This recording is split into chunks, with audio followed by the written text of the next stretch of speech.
Vamos a hablar un poquito de Ecuador. El próximo 9 de febrero se desarrollan las elecciones generales donde se va a conocer el resultado de la primera vuelta, ¿sí? Primero un poquito el panorama. Va a cerrar este mes de enero como el más violento en la tasa de muertes violentas en comparación con el mismo periodo de los últimos 4 años. Significa esto un incremento del 450%. Es un país que cambió totalmente. Esto es según cifras de la policía. Además, el próximo presidente tiene que enfrentar el desempleo y la pobreza. 58 de cada 100 trabajadores ecuatorianos se dedica a la economía informal, algo más o menos común en América Latina, mientras que 28 de cada 100 son pobres y 12,7 de cada 100 vive en situación de pobreza extrema. Todo esto según cifras del Instituto Nacional de Estadísticas.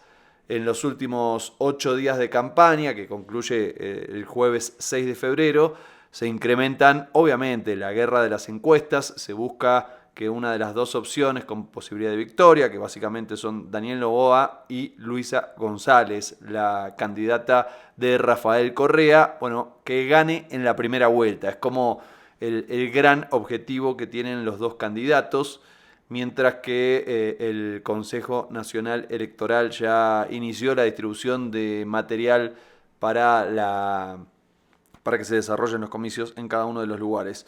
Bueno, al mismo tiempo se da la crisis migratoria, ¿sí? Recordemos que Noboa fue uno de los presidentes, uno de los pocos presidentes latinoamericanos invitados por Trump, entre los que estuvo Javier Milei, Nayib Bukele, el presidente de El Salvador, y bueno, también Noboa fue uno de los invitados.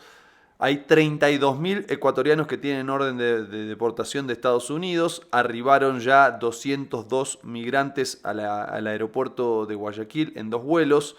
Y además el gobierno anunció ya asistencia humanitaria para quienes son forzadamente retornados. Cancillería reportó por otro lado que quienes llegaron desde Estados Unidos no cometieron delitos. Esto es un dato importante porque en general Trump suele decir que son todos delincuentes. Hasta el 30 de enero, es decir, hasta mañana, ¿sí? Estoy grabando esto un 29, hasta el 30 está permitida la difusión de encuestas electorales, así que voy a aprovechar para contarles un poquito lo que está pasando en ese terreno.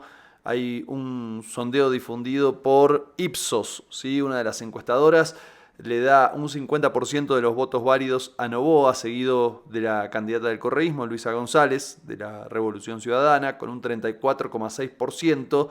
Es una distancia considerable. Ya lejos aparece Andrea González Nader, que es de Sociedad Patriótica, con un 5,7%, y el líder indígena, Leonidas Issa, de Pachacutic, ¿sí? de la CONAIE también, de la Confederación, de la Central de Indígenas, tiene apenas un 2,6%. Es un derrumbe importante, significativo, porque la verdad que ha tenido este partido y este movimiento unos números mucho más contundentes. Todo esto en el caso de que se verifique ese resultado. En Ecuador, quien gana las elecciones presidenciales en primera vuelta tiene que lograr un monto superior a la mitad de los votos, ¿sí? La mitad más uno de los votos válidos emitidos. Y en caso contrario tiene que lograr un 40%, pero sacarle más de 10 puntos de ventaja al resto de los candidatos. Hay otra encuesta de la CELAC, en general suele tener visiones más progresistas, más cercanas a Rafael Correa.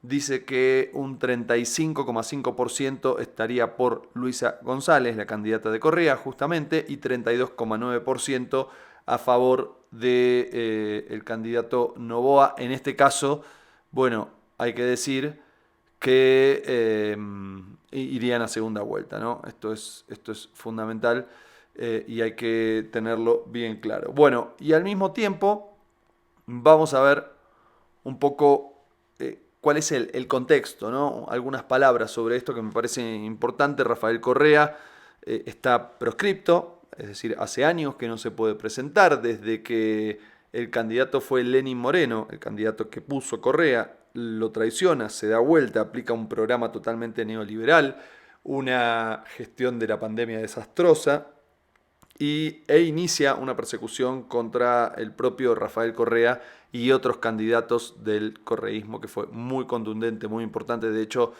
no puede regresar al país el propio Correa, porque si lo hace lo detienen inmediatamente, producto de esta persecución a la cual está sometido. Llegó Lenín Moreno, se fue realmente muy mal, pero muy mal, y en su lugar, bueno, fueron a elecciones, ganó en la primera vuelta Arauz, que era el candidato en ese momento de Rafael Correa, pero en la segunda vuelta, bueno, finalmente Guillermo Lasso fue el ganador, había sacado muchísimos votos, casi había entrado en la segunda vuelta Pachacutic en ese momento, no lo logró y es más, judicializó este voto, no lo logró y quedó en una situación muy pero muy delicada porque se dividió, ¿no? Que había que hacer frente al correísmo. La relación entre el movimiento indígena y el correísmo ha sido un punto muy crítico para poder definir elecciones en los últimos años. Bueno, ¿qué ocurrió con Guillermo Lasso? Primero tuvo una protesta fuertísima por parte del movimiento indígena, después tuvo un cuestionamiento muy grande por varias de sus acciones, con una minoría marcada en el Parlamento, en la Asamblea Nacional, finalmente lo estaban por destituir y ahí es que Guillermo Lasso decide dictar la muerte cruzada, esto es, disuelvo el Parlamento y convoco a elecciones. Barajar y dar de nuevo fue lo que ocurrió finalmente. En ese contexto explota la ola de violencia, cambia, se da vuelta totalmente. Ecuador era un país distinto, no era un país violento. En ese contexto hay una explosión de violencia, se va a elecciones, asesinan a Villavicencio, a uno de los candidatos que era uno de los candidatos presidenciales. Gana en la primera vuelta la candidata del correísmo, la misma que es candidata ahora nuevamente, Luisa González, pero claro, van a la segunda vuelta y ya la suma de los partidos anticorreístas nunca es matemático en términos electorales, pero ya mostraba que si se juntaba toda expresión anticorreísta, la iba a tener muy complicada la Revolución Ciudadana, algo que finalmente sucedió. La Revolución Ciudadana es el partido de Rafael Correa. Bueno, en ese marco gana Noboa, ¿sí? Hijo de un empresario, bananero, muy conocido, con un programa difuso, en algunas cosas pareciera tener unas propuestas más progresistas, en otras no, pero lo concreto es que termina aplicando una verdadera buquelización que da respuesta o que intenta dar una respuesta a la violencia creciente en el país.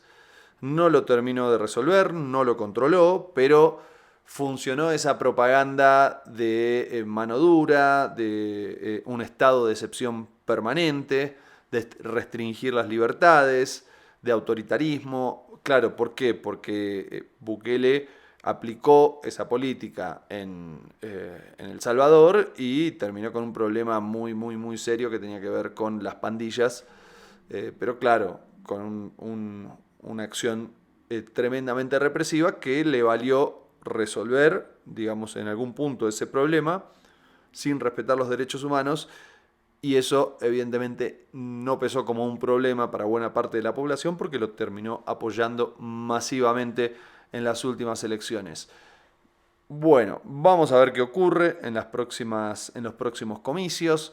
Ya fíjense que en el mejor de los casos no le da un resultado tan abultado al correísmo como sucedía en otras elecciones.